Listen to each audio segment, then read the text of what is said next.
Hola, me llamo Lola. So, Cancun, let me tell you.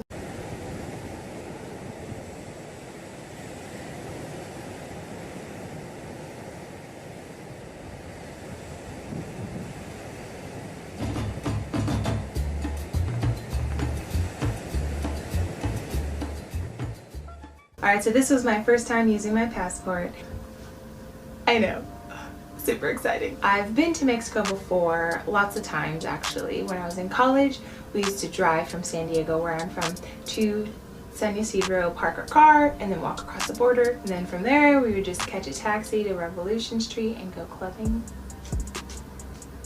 And back then, you didn't need a passport, you just needed your ID. And then we would just wait in line at 4 a.m. to go back into the States. They'd ask you where you're from, and then if you sound American, you look American, they'll let you through. And that's how it was. So that experience, plus me knowing some Spanish, I think helped with this trip.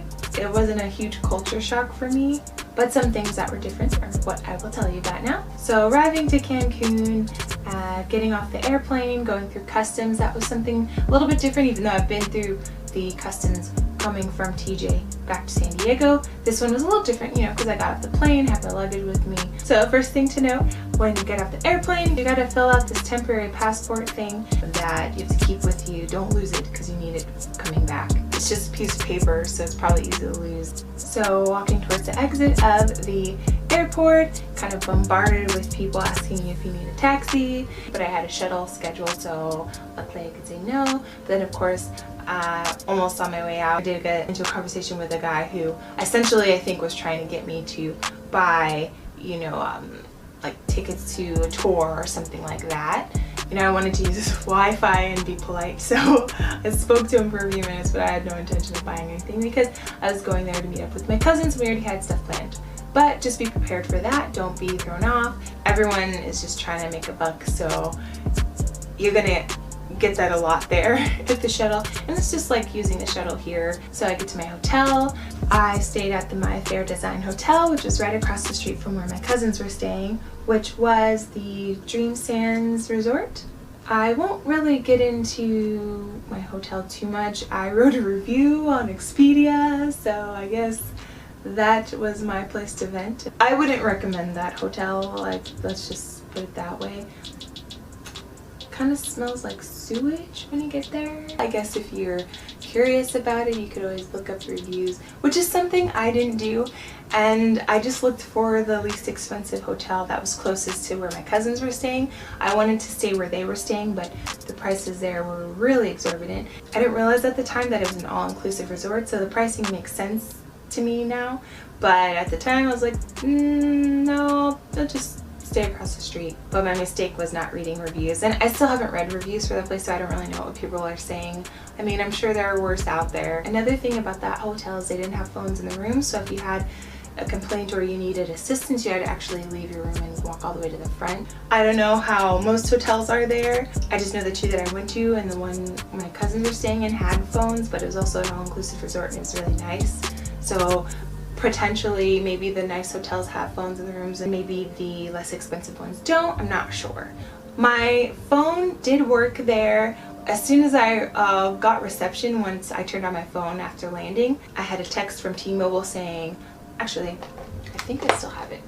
Welcome to Mexico. Don't worry, call, text, and browse on your T-Mobile plan at no extra charge. Enjoy your stay. So that was really cool. Feel like, yeah, it was real. Yeah. Yep, I drove to Rosarito once, and fun story, as I got to a certain point, my reception cut out and I was on the phone with my mom and I was like, oh wait, I just lost my friends, and then the phone cut out, so the whole weekend she probably thought I was dead, so sorry. So yeah, it was pretty cool. I got to use it just like normal. I was texting people and they're like, you're in Mexico? I didn't know you could text there. I was like, yeah, I didn't either, but I can. And I was able to use my Wi-Fi, of course. I got to post while I was there, so if you have work to do on the computer or you do work on social media or just like to browse social media, there, at least if you have T-Mobile, you'll be able to do it at no extra charge. I obviously don't know about other phone companies, but that was a really cool perk. Okay, so the food. I'm vegan, and that was probably the trickiest part, but I think In Mexico's defense, I didn't check out any vegan restaurants, and there are some there. So I didn't eat anywhere else except for I ate one breakfast at my hotel, and then I ate out when we went to ģSOɪʀ. Of course, that day I ended up with food poisoning. I don't think it was from that place. I think it was from the resort, because it happened like 30 minutes after I ate that night on New Year's Eve.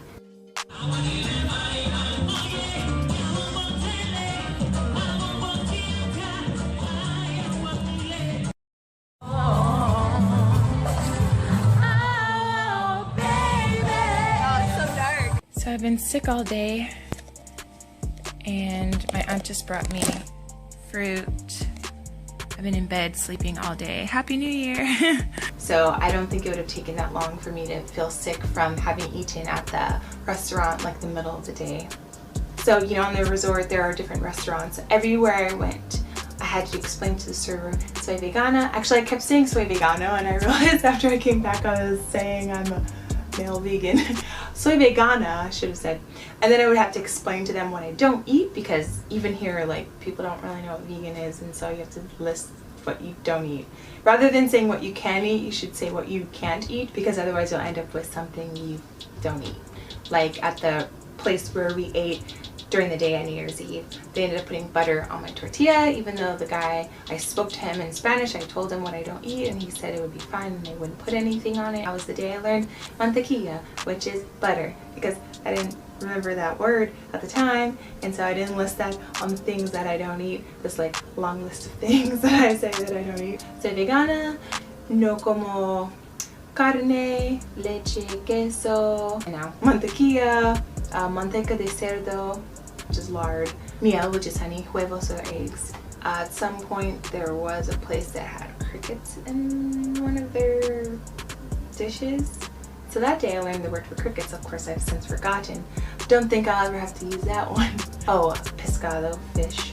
After I got food poisoning, I was off the rest of the trip. Anytime I ate, I kind of felt a little bit queasy.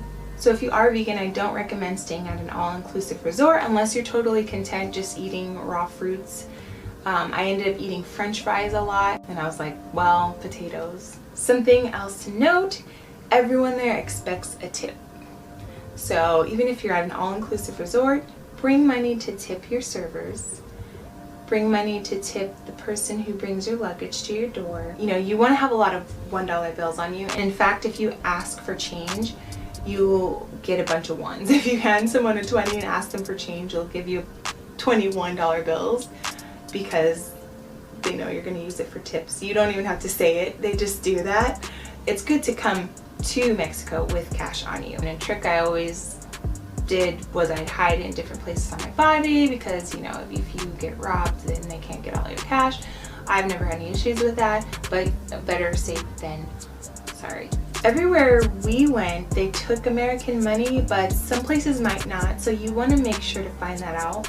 You might need to convert your dollars to pesos, but it's helpful to ask if you can. Activities wise, we pretty much stayed at the resort. We did go on a couple of excursions. We took a ferry to ģSOɪʀ. That was, I think, like $22 a person to take the ferry from Cancun, where we were staying, to ģSOɪʀ. It was about a 20-minute ride, and it was really beautiful. And when we got to ģSOɪʀ, if you watched my other video, we rode golf carts around the island. And that's also where we went to that restaurant where they ended up putting mantequilla in mi tortilla. No bueno. But driving around there was pretty cool. The neighborhoods were a little bit more worn, let's put it that way. But we did stop on the way back to the ferry, and I asked the lady how to get to the ferry, and she was super nice, and I got the general feel that the locals there are really helpful and nice. Another activity we did, we went on the Mayan ruins tour. The others went snorkeling. I sat that one out. Our tour guide said we would be charged extra if we used GoPros or selfie sticks, so I left mine in the van, and so I didn't get any footage there on the beach. Also, we went to this really beautiful cave, and she said it would be too dark for my GoPro to pick up anything, so I left that in the van. But when we got inside, there were lights everywhere. Other things to note, walking distance from where I stayed, there was a grocery store called ģSOɪʀ, and They had actually a nice produce section. They had even vegan pizza, which I didn't get because how would I even cook it? And I was able to pay with my debit card. Of course, I didn't really know how much I was spending, but I knew the stuff I was getting wasn't that expensive, so I didn't worry about it. But the conversion, I believe, is 19. It's another thing. You don't want to drink the water there, you will get sick. So bottled water is the way to go. And even at some restaurants, they actually just put a bottle of water on your table rather than pouring it into the glass, which is the first time I've ever seen that. A couple of other things that were unexpected. The bathrooms, I noticed, had foot pedals for you to flush, so that was cool, and you don't have to touch the flusher, whatever that's called. But then the weird thing is you go to wash your hands and you have to push on the thing to get the water out. So then you're touching this thing that other people's dirty hands have touched. So that didn't make sense. And because some people will be wondering what it's like to be black in Cancun, I really didn't feel my blackness. You know, because I was at a resort with other tourists, so it was a lot of Americans, Australians, and other people from, actually there were other people from Mexico, different parts of Mexico too. Cancun is more of a place where people go who have a little bit more money to spend, which is like Hawaii, so that's very similar. I did get asked by a gentleman who was from there if I was Dominican. He said I looked like I could be, and someone else also asked me if I was from Mexico. So that was interesting, but other than that, I didn't feel out of place because I'm the minority most places I've lived and gone. So yeah, just minority with a different group of people. You know, we were out, I did see, you know, Mexican people of varying shades of color. The thing that I did experience, I've never experienced before, is another person's pointing out that I was American. And because I haven't traveled internationally, I hadn't experienced that before. So I felt very American. I didn't necessarily feel very black, but I felt very American. So that was interesting. That's really the extent of the otherness that I felt. That and not being fluent in Spanish. And you know, the thing is though, staff and drivers, etc., they might not speak a lot of English. So they might know basic things, but you start asking like questions, you might get a puzzled look. They might not have a clue what you're saying, which I think is interesting because if a lot of the tourists who stay at your hotel speak English, you'd think like that would be a huge advantage, right? But yeah, it was hit or miss with who could understand me and who couldn't, and I had to break out the Spanish. And the things I didn't know, I was usually able to quickly do a Google English to Spanish translation. So that was very helpful. So something you might want to keep on hand is bookmark Google, just type in English to Spanish, and then it'll have these two little boxes and you can type in what you want to say and then translate it, and you can even press the little audio button and it'll speak it for you, which I actually didn't think about till just now. I could have just pressed that and it could have spoken for me. Overall, I would go there again, but I wouldn't stay where I stayed. And I would want to check out other places like Xcaret and Chichen Itza. I would definitely spend more to stay at a nicer place so I don't have to worry about those things that I dealt with at the hotel where I stayed. It was cool that I got to go see my family. On the way back, I had a 12-hour layover in LA, so I visited with my cousins, and then I was really stoked after all of that traveling to come back to Hawaii, take a nice long nap. And then I got sick a week later with a cold. But hey, at least I was at home. Gracias for watching my video. I hope you enjoyed it. Please give it a thumbs up and subscribe to my channel for more travel videos. Adios!